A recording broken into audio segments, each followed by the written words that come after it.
Wait. This is the best part. When the patient woke up, his skeleton was missing, and the doctor was never heard from again.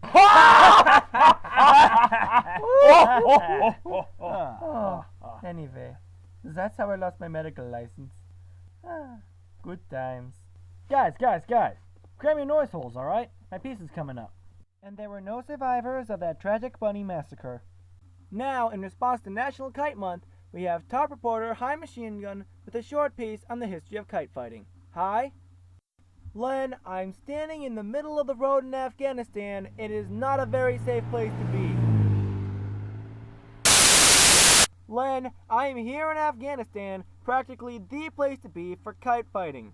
While most Americans get their knowledge of kite fighting from the book The Kite Runner, written by Khaled Hosseini, the history of the sport, and kites in general, goes back farther than anyone but kite historians could have realized. What started out as a Chinese farmer trying to keep his hat from blowing away in the wind, yeah, that's right, look it up, has snowballed into a sport completely based on cutting string with another string. Kite fighting was both created and recognized as a sport back in 1905 in Thailand under the rule of King Chula Longkorn. Back then, the rules were different from what we see in kite fighting today. A male kite, or chula, would try to stay in the air as long as it could, while the female kite, pak pow, would try to bring it to the ground. The chula was larger and used a thicker control string, while the pak pow was smaller and used barbs and loops to take down the chula. That has since changed, and now any kite in the air is a kite with similar fittings. All kites now use a type of razor wire to cut down any opposing kites that dare to saunter gracefully into their airspace.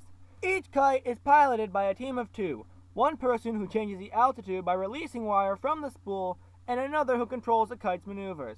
When a kite is defeated, one of the two flyers runs after the kite to claim it for their team, making kite fighting the ultimate game of na-na-na boo-boo, I got your stuff.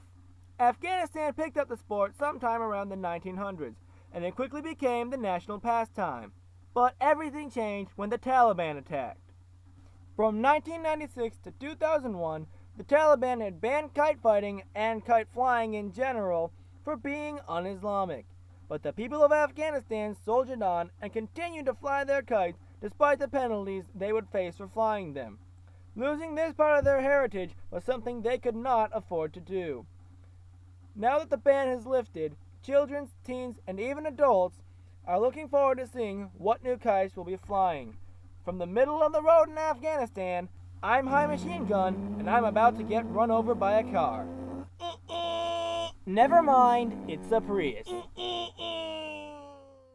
Thanks, High. Coming up later tonight, Leonardo DiCaprio.